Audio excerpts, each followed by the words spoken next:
ಬಹಳ ವಿಶೇಷವಾಗಿರುವಂತಹ ಹಸು ಇದು. ಯಾಕಂತಂದ್ರೆ ವಿಶ್ವದಲ್ಲಿ ಅತ್ಯಂತ ಚಿಕ್ಕದಾದಂತಹ ಹಸು ಇದು.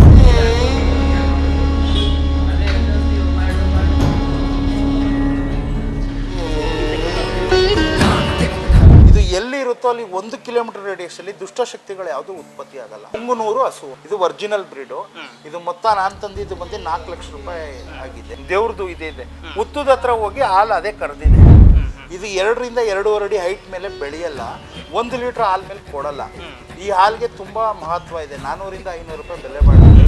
ಇದು ನೋಡ್ತಾ ಇದ್ರೆ ಏನ್ ಅನ್ಸುತ್ತೆ ಮೇಡಮ್ ತಮಗೆ? ಕ್ಯೂಟ್ ಆಗಿದೆ, ಮುದ್ದಾಡೋಣ ಅನ್ಸುತ್ತೆ ಅಷ್ಟೇ. ನಮ್ಮ ಟಿವಿ ಮೈಸೂರು ವಾಹಿನಿಯ ಎಲ್ಲ ಪ್ರೇಕ್ಷಕರಿಗೂ ಸುಸ್ವಾಗತ. ಈ ದಿನ ಒಂದು ವಿಶೇಷವಾದಂತಹ ಒಂದು ವಿಡಿಯೋ ಜೊತೆ ನಿಮ್ಮೊಟ್ಟಿಗೆ ಬಂದಿರುವಂಥದ್ದು. ಏನಪ್ಪ ಸ್ಪೆಷಲ್ ವಿಡಿಯೋ ಅಂತಂತಂದರೆ, ಮೈಸೂರಿನಲ್ಲಿ ಈಗ ಸಾಯಿ ಅಕ್ವೇರಿಯಂ ಅಂತ ಒಂದು ಏನು ಅಕ್ವೇರಿಯಂ ಇದೆ. ಅದರಲ್ಲಿ ಸುಮನ್ ಅನ್ನೋರೀಗ ವಿಶೇಷವಾಗಿ ಪುಂಗನೂರು ತಳಿ ಅಂತ ಈಗಾಗಲೇ ಒಂದು ಹಸುವನ್ನು ಕೇಳೇ ಇರ್ತೀರ. ಆ ಹಸುವನ್ನು ತಂದಿರುವಂಥದ್ದು ಬಹಳ ವಿಶೇಷವಾಗಿರುವಂತಹ ಹಸು ಇದು. ಯಾಕಂತಂದ್ರೆ ವಿಶ್ವದಲ್ಲಿ ಅತ್ಯಂತ ಚಿಕ್ಕದಾದಂತಹ ಹಸು ಇದು. ಹಾಗಾಗಿ ಇದಕ್ಕೆ ಬಹಳ ಪ್ರಾಮುಖ್ಯತೆ ಜೊತೆಗೆ ಜನರು ಸಿಕ್ಕಾಪಟ್ಟೆ ಇಷ್ಟವನ್ನು ಪಡ್ತಾರೆ. ಹಾಗಾಗಿ ಇದನ್ನ ಒಂದಿಷ್ಟು ಶುಭ ಕಾರ್ಯಕ್ರಮಗಳಿಗಾಗಿರ್ಬೋದು ಬಳಸ್ತಾರೆ. ಹಾಗಾಗಿ ಮೈಸೂರಿಗೆ ಇದೇ ಮೊಟ್ಟ ಮೊದಲ ಬಾರಿಗೆ ಇದನ್ನ ಪುಂಗನೂರು ಏನು ತಳಿ ಇರುವಂತಹ ಒಂದು ಹಸುವನ್ನು ತಂದಿರುವಂಥದ್ದು. ಸದ್ಯಕ್ಕೆ ನಾನು ಆ ಒಂದು ಅಕ್ವೇರಿಯಂ ಅಲ್ಲಿ ಇದ್ದೀನಿ. ನಿಮಗೆ ದೃಶ್ಯದಲ್ಲೂ ಸಹ ಅದನ್ನು ತೋರಿಸ್ತಾ ಹೋಗ್ತೀನಿ. ಏನು 2 ಮುದ್ದು ಕಂದಮಗಳಂದ್ರೆ ಅದು ತಪ್ಪಾಗ್ಲಿಕ್ಕಿಲ್ಲ. ಯಾಕಂತಂದ್ರೆ ಅಷ್ಟೇ ಮುದ್ದಾಗಿ ಕಾಣಿಸ್ತಾ ಇರುವಂಥದ್ದು. ಸದ್ಯಕ್ಕೆ ಆಂಧ್ರದಲ್ಲಿ ಈ ಒಂದು ತಳಿಯನ್ನ ನೋಡ್ಲಿಕ್ಕೆ ಸಾಧ್ಯ. ಈಗ ಇತ್ತೀಚಿನ ದಿನಗಳಲ್ಲಿ ಕರ್ನಾಟಕದಲ್ಲೂ ಕೂಡ ಹಲವು ಭಾಗಗಳಲ್ಲಿ ಈಗ ಇದು ಕಾಣಿಸ್ಕೊತಾ ಇರುವಂಥದ್ದು. ಸದ್ಯಕ್ಕೆ ಇದು ಖುಷಿಯನ್ನ ತಂದಿದೆ ಅಂದಾದ್ರು ತಪ್ಪಾಗ್ಲಿಕ್ಕಿಲ್ಲ. ಸದ್ಯಕ್ಕೆ ನೋಡ್ತಾ ಇರ್ಬೋದು, ಒಂದು ಗಂಡು ಮತ್ತೆ ಒಂದು ಹೆಣ್ಣನ್ನು ಕೂಡ ಇಲ್ಲಿ ಖರೀದಿ ಮಾಡಿರುವಂಥದ್ದು. ಸದ್ಯಕ್ಕೆ ನನ್ನೊಟ್ಟಿಗೆ ಸುಮನ್ ಅಂದ್ರೆ ಇದರ ಮಾಲೀಕರಾಗಿರುವಂಥ ಸುಮನ್ ಅವರು ಇದ್ದಾರೆ. ಅವರನ್ನ ಮಾತಾಡಿಸ್ತಾ ಹೋಗೋಣ. ಸರ್, ಮೊದಲಿಗೆ ಏನು ಸರ್ ಇದ್ರ ವಿಶೇಷತೆ ಏನು? ಇದು ಬಂದು ಪುಂಗನೂರು ತಳಿ ಅಂತ. ಇದು ಬಂದು ವರ್ಜಿನ್. ಇವಾಗ ಇದರಲ್ಲಿ ತುಂಬಾ ಲೋಕಲ್ಗಳು ಬ್ರೀಡ್ಗಳು ತುಂಬಾ ಉತ್ಪತ್ತಿ ಆಗ್ಬಿಟ್ಟಿದೆ. 20 ಲಕ್ಷ 30 ಲಕ್ಷ ಬೆಲೆ ಬಾಳುತ್ತೆ ಅಂದ್ಬಿಟ್ಟು. ಇದು ಒರಿಜಿನಲ್ ತಳಿ ನಾನು ಹುಡುಕಿ 8 ತಿಂಗಳು ರಿಸರ್ಚ್ ಮಾಡಿ ತಂದಿರುವಂಥದ್ದು. ಇದು ನಮ್ಮ ಇಂಡಿಯಾದ ಪ್ರಧಾನಿಗಳು ಸಹ ಇದನ್ನ ಸಾಕಿದ್ದಾರೆ. ಮತ್ತೆ ತಿರುಪತಿ ತಿಮ್ಮಪ್ಪನಿಗೆ ಬಂದು ಹಾಲಭಿಷೇಕ ಮತ್ತೆ ಲಾಡು ಬೆಣ್ಣೆ ತುಪ್ಪ ಎಲ್ಲ ಇದರಲ್ಲೇ ಮಾಡೋದು. ತುಂಬಾ ಅಮೃತವಾದ್ದು. ಇದು ಫ್ಯಾಟ್ ಬಂದು ಹಾಲು ಬಂದು ಎಮ್ಮೆದು ಕೊಡುತ್ತೆ. ಬಟ್ ಅದಕ್ಕಿಂತನೂ ಫ್ಯಾಟ್ ಬಂದು 8% ಬರುತ್ತೆ. ಇದು ತುಂಬಾ ವಿಶೇಷತೆ. ಇದು ಎಲ್ಲಿ ಇರುತ್ತೋ ಅಲ್ಲಿ 1 ಕಿಲೋಮೀಟರ್ ರೇಡಿಯಸ್ ಅಲ್ಲಿ ದುಷ್ಟಶಕ್ತಿಗಳು ಯಾವುದು ಉತ್ಪತ್ತಿ ಆಗಲ್ಲ. ಇದು 2 ರಿಂದ 2.5 ಅಡಿ ಹೈಟ್ ಮೇಲೆ ಬೆಳೆಯಲ್ಲ. 1 ಲೀಟರ್ ಹಾಲ್ ಮೇಲೆ ಕೊಡಲ್ಲ. ಈ ಹಾಲ್ಗೆ ತುಂಬಾ ಮಹತ್ವ ಇದೆ. 400 ರಿಂದ 500 ರೂಪಾಯಿ ಬೆಲೆ ಬಾಳುತ್ತೆ. ಇದು ದೇವ್ರುಗಳಿಗೆ ಕಾರ್ಯಕ್ಕೆ ತುಂಬಾ ಯೂಸ್ ಮಾಡ್ತಾರೆ. ಮತ್ತೆ ಮನೆ ಗೃಹಪ್ರವೇಶಗಳಿಗೆ ಈ ಹಸು ಹೋಯ್ತು ಅಂದ್ರೆ ಕುಬೇರ ಹಸು ಅಂತ ಕರೀತಾರೆ. ಇದ್ರ ತಳಿ ಅದು ಪುಂಗನೂರು ಹಸು ಅಂತ. ಇದು ಒರಿಜಿನಲ್ ಬ್ರೀಡು. ಇದು ಮೊತ್ತ ನಾನ್ ತಂದಿದ್ದು ಬಂದು 4 ಲಕ್ಷ ರೂಪಾಯಿ ಆಗಿದೆ. ಅಂದ್ರೆ ಎಲ್ಲಿಂದ ಸರ್ ಇದನ್ನ ಪರ್ಚೇಸ್ ಮಾಡಿದ್ದೀರಿ? ಚಿತ್ತೂರು ಡಿಸ್ಟ್ರಿಕ್ಟ್ ಪುಂಗನೂರು ಇದರಲ್ಲಿ ಗೌರ್ಮೆಂಟ್ ಸರ್ಟಿಫಿಕೇಟ್ ಸಮೇತ ತಂದಿರುವಂತದ್ದು. ನಾವು ಅಕ್ವೇರಿಯಂ ಶಾಪ್ ಯಾಕೆ ತಂದಿದೀವಿ ಅಂದ್ರೆ ಎಲ್ಲರೂ ಮೀನು ಬಂದು ಕೆಟ್ಟದ್ದು ತೆಗಿತಿದೆ, ಒಳ್ಳೆ ಮನಶಾಂತಿಗೆ ಅಂತಾರೆ. ನಾವು ಈ ತರದೊಂದು ದುಡ್ಡುಗೋಸ್ಕರ ಅಂತಲ್ಲ, ಜನಗಳು ಬಂದು ನೋಡಿ ಖುಷಿ ಪಡ್ಲಿ ಅನ್ನೋಕ್ಕೋಸ್ಕರ ತಂದಿದ್ದೀವಿ. ಇದು ಕೆಲವು ಮನೆಗಳಿಗೆ ಹೊಸ ಮನೆಗಳು ಕಟ್ಟಿದ್ರೆ ಗೃಹಪ್ರವೇಶಕ್ಕೂ ನಾವು ಕೊಡ್ತೀವಿ. ಅಂದ್ರೆ ನಮ್ಮ ಭಾರತೀಯ ಸಂಸ್ಕೃತಿಯಲ್ಲಿ ಸರ್ ಹಸುಗಳಿಗೆ ಬಹಳ ಪ್ರಾಮುಖ್ಯತೆ ಇದೆ, ಒಂದು ಮಹತ್ವ ಇದೆ. ತಮಗೆ ಹಸುಗಳ ಮೇಲೆ ಎಷ್ಟು ಪ್ರೀತಿ ಇದೆ ಸರ್? ಮೊದಲಿಗೆ ನಂಗೆ ತುಂಬಾ ಪ್ರೀತಿ ಇದೆ. ಇದ್ರ ಜೊತೆಗೆ ಮಾತಾಡೋ ಪಕ್ಷಿಗಳು ತರಿಸ್ತೀವಿ, ನೋಡ್ಲಿ ಜನಗಳು ನೋಡ್ಲಿ ಅಂತಾನೆ ನಾವು ಇದನ್ನ ಮಾಡಿರೋದು, ಮನಶಾಂತಿಗೋಸ್ಕರ. ಇದು ನಮ್ದು ಇನ್ನೊಂದು ಏನಂತಂದ್ರೆ ಜನಗಳು ಬಂದವ್ರಿಗೆ ಖುಷಿಯಾಗಿ ಹೋಗ್ಬೇಕು. ಅವ್ರು ತಗೋತಾರೋ ವ್ಯಾಪಾರಕ್ಕೋ ದೃಷ್ಟಿಯಲ್ಲಿ ಯಾರು ಮಾಡಿಲ್ಲ. ಅವ್ರ ಮನ್ಸು ನೆಮ್ಮದಿ ಮತ್ತೆ ನಮಗೂ ನೆಮ್ಮದಿ ನೋಡೋದಕ್ಕೆ ನಮ್ಗೊಂದು ಹ್ಯಾಬಿಗೋಸ್ಕರ ಇದನ್ನ ತರಿಸಿ ನಾವು ಮಾಡ್ತೀವಿ. ಅಂದ್ರೆ ಮೈಸೂರಿನಲ್ಲೇ ಇದೆ ಪ್ರಥಮ ಬಾರಿಗೆ ತಾವೇ ತರಿಸಿರೋದು? ಹೌದು, ಅಂಗಡಿ ಎಲ್ಲೂ ಇಲ್ಲ. ಇದು ನರಸಿಂಹಸ್ವಾಮಿ ದೇವಸ್ಥಾನದಲ್ಲಿ ಇದೆ ಅಂತ ಕೇಳ್ಪಟ್ಟಿದ್ದೀನಿ. ನನಗೂ ಅದು ಗೊತ್ತಿಲ್ಲ. ಅದು ಬಿಟ್ರೆ ಮೈಸೂರಲ್ಲಿ ಇಲ್ಲೇನೆ ಫಸ್ಟ್ ಟೈಮ್ ಇದೆ. ಇದರಲ್ಲಿ ಯಾವ್ದು ಸರ್ ಗಂಡು ಯಾವ್ದು? ಇದು ಕೆಂಪುದು ಬಂದು ಗಂಡು. ಇದು ಬಂದು 10 ತಿಂಗಳದು, 10 ರಿಂದ 12 ತಿಂಗಳು. ಅದು ಬಂದು 6 ತಿಂಗಳು ಹೆಣ್ಣು. ಅಂದ್ರೆ ಇವಕ್ಕೆ ಹೆಂಗೆ ಸರ್ ಬ್ರೀಡಿಂಗ್ ಕ್ರಾಸಿಂಗ್ ಮಾಡಿಸೋದು? ಬ್ರೀಡಿಂಗ್ ಮಾಮೂಲಿ ಎಲ್ಲ ಹಸುನ ಹೆಂಗ್ ಬ್ರೀಡಿಂಗ್ ಮಾಡ್ತೀರಾ ಅದೇ ತರನೇ. ಮತ್ತೆ ಬೇರೆ ಹಸುಗಳಿಗೆ ಇಂಜೆಕ್ಷನ್ ಆತರ ಎಲ್ಲ ಮಾಡ್ತಿರಲ್ಲ, ಆತರ ರೋಗಗಳು ಯಾವ್ದು ಬರಲ್ಲ. ಇದು ಕಂಪ್ಲೀಟ್ ನಾಟಿ, ಎಲ್ಲಾನು ತಡೀತವೆ. ತುಂಬಾ ತುಂಬಾ ಲಕ್ಷ್ಮಿ ಕಟಾಕ್ಷದ್ದು ಇದು ಹಸು. ಮತ್ತೆ ನಿಮ್ಗೆ 1.5 ಕಿಲೋಮೀಟರ್ 1 ಕಿಲೋಮೀಟರ್ ರೇಡಿಯಸ್ ಅಲ್ಲಿ ಯಾವುದೇ ರೀತಿ ಕೆಟ್ಟದ್ದು ಬರಲ್ಲ. ಇದಿತ್ತು ಅಂದ್ರೆ ಕೆಟ್ಟ ಶಕ್ತಿಗಳು ಯಾವ್ದು ಬರಲ್ಲ. ದೇವ್ರಿಗೆ ತುಂಬಾ ಅಮೂಲ್ಯವಾದ್ದು ಕುಬೇರ ಹಸು ಅಂತ ಕರೀತಾರೆ. ಎಷ್ಟು ವರ್ಷಕ್ಕೆ ಸರ್ ಇದ್ರದ್ದು ಗರ್ಭಪಾತ ನಿಲ್ಲೋದು? 2 ವರ್ಷ, 2 ರಿಂದ 2.5 ವರ್ಷ. 2 ವರ್ಷಕ್ಕೆ ಡಬಲ್ ಇದಾಗುತ್ತೆ. 2.5 ವರ್ಷಕ್ಕೆ ಇದಾಗಿದ್ರೆ ಗರ್ಭಪಾತ ನಿಲ್ಲುತ್ತೆ. ವರ್ಷಕ್ಕೆ ಒಂದೇನೆ ಇದಾಗೋದು. ಇದು ಒಟ್ಟು ಒಂದು 10 ರಿಂದ 15 ಹ್ಯಾಚ್ ತೆಗಿತಾರೆ. ನಾವು ತೆಗಿಯಕ್ಕೆಲ್ಲ ಮಾಡಿಲ್ಲ, ಜಸ್ಟ್ ಅಂದ್ರೆ ತಮ್ಮ ಒಂದು ಆಸೆಗೆ ಆಸೆಗೋಸ್ಕರ ತಗೊಂಡ್ರೆ ಸೇಲ್ ಗಿಲ್ಗೆಲ್ಲ ಏನಿಲ್ಲ. ಹೌದು. ಮತ್ತು ಗೃಹಪ್ರವೇಶಕ್ಕೆ ಏನಾದ್ರು ಬೇಕು ಅಂದ್ರೂ ಅವ್ರ ಮನೆಗೆ ತಲುಪಿಸಿ.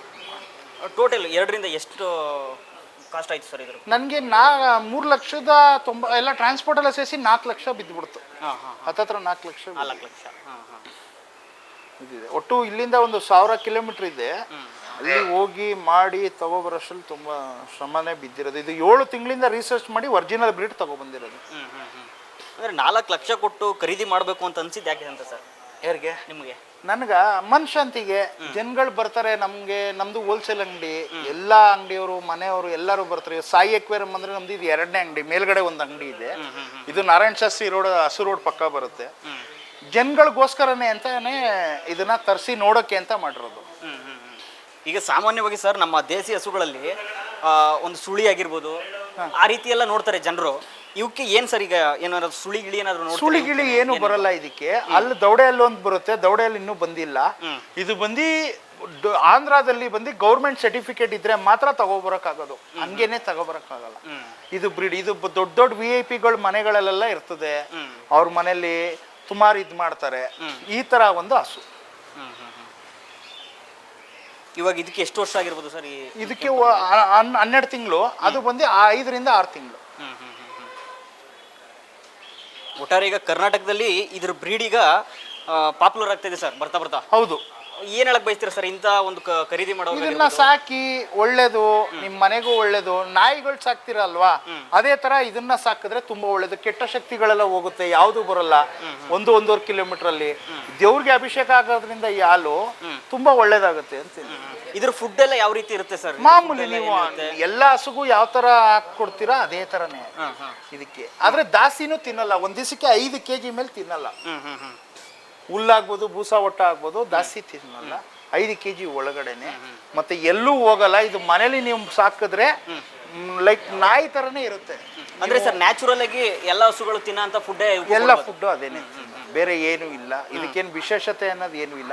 ನೋಡಕ್ಕೇನೆ ಒಂದು ವಿಶೇಷತೆ ಅದು. ಅದ್ರ ಕಳೆ, ಅದ್ರ ಇದು ಅಗಲ ಬಂದು 3 ಅಡಿ ಬೆಳೀತದೆ, ಎತ್ತರ ಬಂದು 2ರಿಂದ 2.5 ಅಡಿ ಬೆಳೀತದೆ. ಬಾಲ ಬಂದು ನೆಲಕ್ಕೆ ಟಚ್ ಆಗುತ್ತೆ. ಅದೇ ಒರಿಜಿನಲ್ ಹಸು. ಪುಂಗ್ನೂರ್ ಹಸು ಅಂದ್ರೆ ಇದೇನೆ. 1 ಲೀಟರ್ ಹಾಲು ಇದ್ರದ್ದು ಎಷ್ಟು ಬೆಲೆ ಬಾಳ್ಬೋದು ಸರ್? ನನಗೆ ಗೊತ್ತಿರಂಗೆ ಈ ಕಡೆ ಗೊತ್ತಿಲ್ಲ. ಆಂಧ್ರ ಸೈಡ್ ಬಂದು ಅಲ್ಲಿ ಜಾಸ್ತಿ ಇದೆ. ಸ್ವಲ್ಪ ಒಂದು 50-60 ಹಸು ಇರೋದ್ರಿಂದ ಅಲ್ಲಿ 400ರಿಂದ 500 ರೂಪಾಯಿಗೆ ಹೋಯ್ತಿದೆ. ಕೊಡಲ್ಲ ಹಾಲು ಸರ್. ಅಮೃತಕ್ಕಿಂತ ಒಂದ್ ಪಟ್ಟು ಮೇಲಿರುತ್ತೆ ಅಂತ ಹೇಳ್ತಾರೆ. ಅಂದ್ರೆ ತಿರುಪತಿಲಿ ಯೂಸ್ ಮಾಡ್ತಾರಂತೆ. ಅದೆಲ್ಲ ಯಾವ ರೀತಿ ಸರ್ ಅಂತ ಸರ್? ಇದು ಕುಬೇರ ಲಕ್ಷ್ಮಿ ಇದು ಹಸು ಅಂತ ಕರೀತಾರೆ. ಇದು ಬಂದು ದೇವ್ರದ್ದು ಕಟಾಕ್ಷ ಇರೋದು. ಹಸು ಅಂದ್ರೆ ಎಲ್ಲಾದ್ರಲ್ಲೂ ಬರಲ್ಲ. ಈ ಹಸುಲಿ ವಿಶೇಷತೆ ಇದೆ. ಇದು ಬಂದು ರಾಜರು, ಆಗಿನ ಕಾಲದ ಆಂಧ್ರದವ್ರ ರಾಜರು ಬಂದು ಏನೋ ಒಂದು ಇದಕ್ಕೋಸ್ಕರ ಬ್ರೀಡ್ ಮಾಡಿದ್ದು.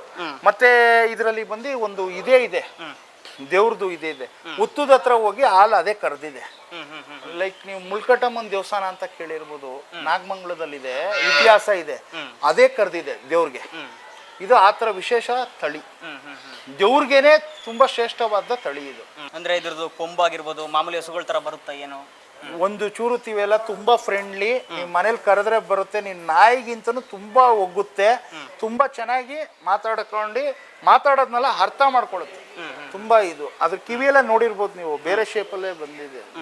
ಒಟ್ಟಾರೆ ಸರ್ ಎಷ್ಟು ಕಲರ್ಗಳಲ್ಲಿ ಬರುತ್ತೆ ಇದು? ಇದರಲ್ಲಿ ಒಂದು 4-5 ಕಲರ್ ಬರುತ್ತೆ. ಬಿಳಿ, ಕಪ್ಪು, ಈ ತರ ವೈಟ್ ಅಂಡ್ ರೆಡ್. ಈ ರೆಡ್ ಬಂದು ರೇರು, ಸಿಗಲ್ಲ. ಈ ಮಧ್ಯದಲ್ಲಿ ಬಿಳಿ ಬಿಳಿ ಇದೆಯಲ್ಲ, ಇದು ಪೂರ್ತಿ ರೆಡ್ಡೇ ಬಂದ್ಬಿಟ್ಟು ಕಾಲಲ್ಲೂ ಗೋಲ್ಡ್ ಕಲರ್ ಬಂದಿದೆ. ಅದು ಇಡೀ ದೇಶದಲ್ಲೇ 5 ಇರೋದು. ಅದು ನಿಮ್ಗೆ 1 ಕೋಟಿ ರೂಪಾಯಿ ಮೇಲಿದೆ. ಅದು ನಮ್ಮ ಕರ್ನಾಟಕದಲ್ಲೇ ಒಬ್ಬರ ಹತ್ರ ಇದೆ. ಅವ್ರು ಬಂದು ವಿಜಯಪುರದಲ್ಲಿ ಒಬ್ರು ಇದ್ದಾರೆ, ಆಶ್ರಮದಲ್ಲಿದೆ. ಅವ್ರ ಹತ್ರ ಬಿಟ್ರೆ ಇನ್ನೆಲ್ಲೂ ಇಲ್ಲ. ಒಂದು 5 ತಳಿ ಇದೆ. ಅದು ಆ ಥರ ಬಂದಿಲ್ಲ. ಇದು 90 ಭಾಗ ಬಂದಿದೆ. ಅಂದ್ರೆ ಸರ್ ಇತ್ತೀಚಿನ ದಿನಗಳಲ್ಲಿ ಯುವಕರಿಗಾಗಿರ್ಬೋದು, ಒಂದಿಷ್ಟು ಜನರಿಗೆ ಹಸುಗಳ ಮೇಲೆ ಆಗಿರ್ಬೋದು, ಅದೆಲ್ಲ ಒಂದು ರೀತಿ ಇಂಟ್ರೆಸ್ಟ್ ಕಡಿಮೆ ಆಗ್ತಾ ಬರ್ತಾ ಇದೆ. ಅತಿಯಾಗಿ ಅಂದ್ರೆ ಹೆಚ್ಚಿನ ಸಂಖ್ಯೆಯಲ್ಲಿ ಹಳ್ಳಿಗಳಲ್ಲಿ ಹಸುಗಳನ್ನ ಸಾಕ್ತಾರೆ. ಹೌದು. ಅಂತವ್ರಿಗೆ ಇದನ್ನ ಸಜೆಸ್ಟ್ ಮಾಡಕ್ ತಾವು ಮುಂದಾಗ್ತೀರಾ? ತುಂಬಾ ಒಳ್ಳೇದು, ಮನಃಶಾಂತಿ ಸಿಗುತ್ತೆ. ಎಲ್ಲಾ ರೀತಿನೂ ಇದೆ. ಹಸು ಅಂದ್ರೆ ಬರೀ ನಾವು ಶೋಕಿಗೆ ಸಾಕೋದಲ್ಲ. ಈ ಕೆಲವರು ಮೀಡಿಯಾದಲ್ಲೆಲ್ಲ ನೋಡ್ತೀವಿ, ಶೋಕಿಗೆ ನಾನೇ ಅಂತೇಳಿ. ಆ ಥರ ಅಲ್ಲ. ಹಸು ಅಂದ್ರೆ ನಮ್ಮ ಜೀವನದ ಒಂದು ಭಾಗ. ಪ್ರತಿದಿನ ಬೆಳಗ್ಗೆ ಎದ್ದ ತಕ್ಷಣ ನಮಗೆ ಕಾಫಿ, ಟೀ ಆಗ್ಬೋದು, ಮತ್ತೊಂದು ಮಕ್ಳಿಗೆ ಎಲ್ಲದಕ್ಕೂ ಬೇಕಾಗಿರುವಂಥದ್ದು ಅದರಿಂದ ಬೇಕಾಗುತ್ತೆ. Okay sir, thank you. ಇಷ್ಟೊತ್ತು ನಮ್ಮ ಒಟ್ಟಿಗೆ ಒಂದಿಷ್ಟು ಮಾಹಿತಿಗಳನ್ನ ಹಂಚ್ಕೊಳ್ಳಿಕ್ಕೆ. ಎಸ್, ಇದಿಷ್ಟು ಇಲ್ಲಿ ತಂದು ಹಸುನ ಸಾಕ್ತಾ ಇರುವಂತಹವರ ಮಾತಾಗಿರುವಂಥದ್ದು. ಸದ್ಯಕ್ಕೆ ಸುಮನ್ ಅವರು ಹೇಳ್ತಾ ಇರುವಂಥದ್ದು ಹಸುಗೆ ತನ್ನದೇ ಆದಂತಹ ಒಂದು ಪ್ರಾಮುಖ್ಯತೆ ಇದೆ, ಮಹತ್ವ ಇದೆ. ಅದಕ್ಕೂ ಹೆಚ್ಚಾಗಿ ಒಂದು ಬಾಂಧವ್ಯ ಇದೆ, ರೈತರಿಗಾಗಿರ್ಬೋದು ಅಥವಾ ಅದನ್ನು ಸಾಕೋರಂಥವ್ರಿಗಾಗಿರ್ಬೋದು ಒಂದು ಬಾಂಧವ್ಯ ಇದೆ. ಅದ್ರ ಜೊತೆ ನಾವು ಯಾವ ರೀತಿ ಒಡನಾಟವನ್ನು ಬಳಸ್ಕೊಳ್ತೀವಿ ಅದು ಕೂಡ ನಮ್ಮ ಜೊತೆಗೆ ಹಂಗೆ ಇರುತ್ತೆ. ಇದಂತೂ ಈ ಏನು ಪುಂಗನೂರು ತಳಿ ಅಂತ ಏನು ಹಸು ಇದೆ, ಇದು ಅತ್ಯಂತ ಫ್ರೆಂಡ್ಲಿ ಆಗಿರುವಂತಹ ಹಸು. ಸದ್ಯಕ್ಕೆ ನಾವು ಏನು ಇದ್ರ ಜೊತೆ ಯಾವ ರೀತಿ ಒಡನಾಟವನ್ನು ಬೆಳೆಸ್ಕೊತೀವಿ ಅದು ಕೂಡ ಅದೇ ರೀತಿಯ ಒಂದು ಒಡನಾಟವನ್ನು ಬೆಳೆಸ್ಕೊಳ್ಳುತ್ತೆ ನಮ್ಮೊಟ್ಟಿಗೆ ಅನ್ನೋದು ಕೂಡ ಈಗ ಸದ್ಯಕ್ಕೆ ಸುಮನ್ ಅವರು ಹೇಳ್ತಾ ಇರುವಂಥದ್ದು. ಸದ್ಯಕ್ಕೆ ಎರಡೂ ಕೂಡ ಮುದ್ದಾಗಿರುವಂಥದ್ದು. ಸದ್ಯಕ್ಕೆ ಮೈಸೂರಿನಲ್ಲಿ ನಾನು ಕೂಡ ಇದೇ ಪ್ರಥಮ ಬಾರಿಗೆ ಇಲ್ಲಿ ನೋಡ್ತಾ ಇರುವಂಥದ್ದು. ಸದ್ಯಕ್ಕೆ 4 ರಿಂದ 5 ಲಕ್ಷ ಆಸುಪಾಸು ಆಗಿದೆ ಅಂತ ಹೇಳ್ತಾ ಇದ್ದಾರೆ ಇದರ ಬೆಲೆ. ಸದ್ಯಕ್ಕೆ ನಮ್ಮ ರೈತರುಗಳು ಏನಾಗಿರ್ಬೋದು, ರೈತರು ಕೂಡ ಅಂದರೆ ಇದರಿಂದ ಯೂಸ್ ಆಗಲ್ಲ ಅಂತಲ್ಲ, ಒಂದು ರೀತಿ ಅದು ಶೋಕಿ ಇದ್ದಂಗೆ ಒಂದು ರೀತಿ ಖುಷಿ ಕೊಡುತ್ತೆ ಅಂತಲೂ ಕೂಡ ಇಲ್ಲಿ ಅವರು ಹೇಳ್ತಾ ಇರುವಂಥದ್ದು. ಇದನ್ನು ತಂದು ಮುಂದಿನ ಯುವಕರಿಗೂ ಕೂಡ ಒಂದಿಷ್ಟು ಪ್ರೇರಣೆಗಳಾಗಿರ್ಬೋದು. ಇವ್ರು ಮಾತಾಡುವಂಥ ಮಾತುಗಳನ್ನು ಕೇಳ್ತಾ ಹೋದರೆ ಒಂದಿಷ್ಟು ಯುವಕರುಗಳಿಗೂ ಕೂಡ ಪ್ರೇರಣೆ ಆಗುತ್ತೆ. ಅಂದರೆ ಪ್ರಾಣಿಗಳ ಮೇಲೆ, ಹಸುಗಳ ಮೇಲೆ ಅನ್ನೋದು ಕೂಡ ಇಲ್ಲಿ ನಾವು ಪ್ರಮುಖವಾಗಿ ಗಮನಿಸಬೇಕಾಗಿರುವಂತಹ ಒಂದು ಮಾಹಿತಿ ಆಗಿರುವಂಥದ್ದು. ಇದೇ ರೀತಿ ಒಂದು ಮುಂದಿನ ವಿಡಿಯೋ ಜೊತೆಗೆ ನಿಮ್ಮೊಟ್ಟಿಗೆ ಬರ್ತೇನೆ. ಅಲ್ಲಿವರೆಗೂ ನೋಡ್ತಾ ಇರಿ ನಮ್ಮ ಟಿವಿ ಮೈಸೂರು. ಇದು ನಿಮ್ಮದೇ ಬ್ರ್ಯಾಂಡ್. ಕ್ಯಾಮ್ರಾ ಪರ್ಸನ್ ಸುರೇಶ್ ಜೊತೆ ಚೇತನ ಎಸ್, ನಮ್ಮ ಟಿವಿ ಮೈಸೂರು. ಮೈಸೂರಿಗೆ ಈ ಪುಂಗನೂರು ಏನು ಹಸುವಿನ ತಳಿಯನ್ನು ಸುಮನ್ ಅವರು ತಂದು ಅವರ ಒಂದು ಅಕ್ವೇರಿಯಂ ಇಟ್ಟಿರುವಂಥದ್ದು. ಸದ್ಯಕ್ಕೆ ಅದನ್ನು ನೋಡಲಿಕ್ಕೆ ಸಾಲಾಗಿ ಏನು ಯುವಕರಾಗಿರ್ಬೋದು, ಯುವತಿಯರಾಗಿರ್ಬೋದು, ಒಂದಿಷ್ಟು ಜನಗಳಾಗಿರ್ಬೋದು ಅದನ್ನು ಸಾಲಾಗಿ ನೋಡಲಿಕ್ಕೆ ಬರ್ತಾ ಇರುವಂಥದ್ದು. ಸದ್ಯಕ್ಕೆ ನನ್ನೊಟ್ಟಿಗೆ ಒಬ್ಬರು ಯುವತಿ ಕೂಡ ಇದ್ದಾರೆ, ಅವ್ರನ್ನ ಮಾತಾಡ್ಸೋಣ. ಮೇಡಮ್ ಈ ಹಸು ನೋಡೋಕ್ಕಂತ ಬಂದಿದ್ದೀರಾ, ಏನು ಅನಿಸ್ತಿದೆ ಮೇಡಮ್ ಈ ಹಸು ಬಗ್ಗೆ? ನೋಡಕ್ ತುಂಬಾ ಕ್ಯೂಟ್ ಆಗಿದೆ, ಚೆನ್ನಾಗಿದೆ. ಫಸ್ಟ್ ಟೈಮ್ ನಾನು ನೋಡ್ತಾ ಇರೋದೇ ಇದೆ, ಫಸ್ಟ್ ಟೈಮು ಈಗ ಬಂದಿದೆ ಹಸು ಅಂತ ಹೇಳಿದ್ರಲ್ಲ, ಅದಕ್ಕೆ ನೋಡ್ಲಿಕ್ಕೆ ಅಂತ ಬಂದೆ. ಎಲ್ಲಿಂದ ಬಂದಿರೋದು ಮೇಡಮ್? ನಂಗೆ ಗೊತ್ತಿಲ್ಲ. ಅಲ್ಲ, ಈ ಒಂದು ಹಸುವಿನ ಬಗ್ಗೆ ತಿಳ್ಕೊಂಡಿದ್ದೀರಾ? ಯಾವ ತಳಿ, ಏನು ಇದು? ಅದು ಅಷ್ಟು ಬಗ್ಗೆ ನನಗೆ ಇನ್ಫಾರ್ಮೇಶನ್ ಗೊತ್ತಿಲ್ಲ. ಇದು ನೋಡ್ತಾ ಇದ್ರೆ ಏನು ಅನ್ಸುತ್ತೆ ಮೇಡಮ್ ತಮಗೆ? ಕ್ಯೂಟ್ ಆಗಿದೆ, ಮುದ್ದು ಮಾಡೋಣ ಅನ್ಸುತ್ತೆ ಅಷ್ಟೇ. ಅಂದರೆ ಮೇಡಮ್ ಇವಾಗ ಇತ್ತೀಚಿನ ದಿನಗಳಲ್ಲಿ ಡಾಗ್ ಪ್ರಿಯರಾಗಿರ್ಬೋದು, ಕ್ಯಾಟ್ ಪ್ರಿಯರಾಗಿರ್ಬೋದು, ಸಾಕಷ್ಟು ಜನ ಇದ್ದಾರೆ. ಇತ್ತೀಚಿನ ದಿನಗಳಲ್ಲಿ ಸಿಟಿಗಳಲ್ಲೂ ಕೂಡ ಹಸುಗಳನ್ನು ಸಾಕಬೇಕು ಅಂತ ಒಂದಿಷ್ಟು ಜನ ಅಂದರೆ ಒಂದು ಡ್ರೀಮ್ ಥರನೇ ಅದನ್ನ ಟ್ರೀಟ್ ಮಾಡ್ತಾ ಇರ್ತಾರೆ. ಆ ಥರ ಅವ್ರಿಗೆ ಈ ರೀತಿ ಹಸುಗಳು ಸೂಟಬಲ್ ಅನಿಸುತ್ತೆ ತಮಗೆ? ಆಗುತ್ತೆ ಸರ್, ಸೂಟ್ ಆಗುತ್ತೆ. ಸಾಕಬೇಕು ಇದ್ದ ಹಸುಗಳನ್ನ, ಚೆನ್ನಾಗಿದೆ. ನೀವೆಲ್ಲಾದ್ರೂ ನೋಡಿದ್ರೆ ಹಿಂದೆ ಈ ರೀತಿಯ ಒಂದು ತಳಿ ಹಸು? ನೋಡಿಲ್ಲ, ಫಸ್ಟ್ ಟೈಮ್ ನಾನು ಇದು ನೋಡ್ತಾ. ಅಂದರೆ ರೋಡಲ್ಲಿ ಹೋಯ್ತಾ ಇರೋ ಬಗ್ಗೆ ಇದನ್ನ ನೋಡ್ಬಿಟ್ಟು ಅಟ್ರಾಕ್ಷನ್ ಆಗಿ ತಮ್ಮ ಬಂದು ನೋಡ್ತಾ ಇರೋದು. ಇದು ನರೇಂದ್ರ ಮೋದಿ ಅವರು ಕೂಡ ಅವ್ರ ಮನೇಲಿ ಸಾಕಿದ್ದಾರೆ ಅನ್ನೋ ಒಂದು ಮಾಹಿತಿ ಇದೆ. ಅದನ್ನೇನಾದ್ರು ಕೇಳಿದ್ರಾ ಏನು? ಅಷ್ಟು ನಂಗೆ ಬಗ್ಗೆ ಇನ್ಫಾರ್ಮೇಶನ್ ಇಲ್ಲ ಸರ್. ಕವಿತಾ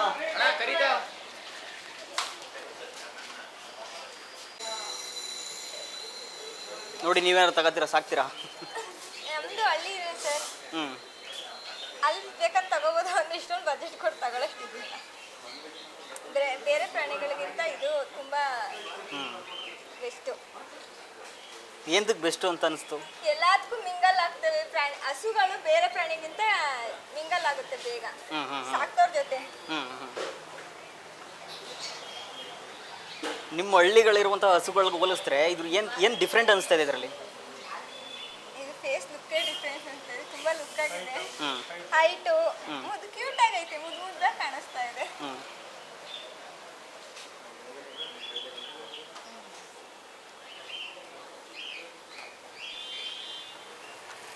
ಸಾಕು ಸರ್.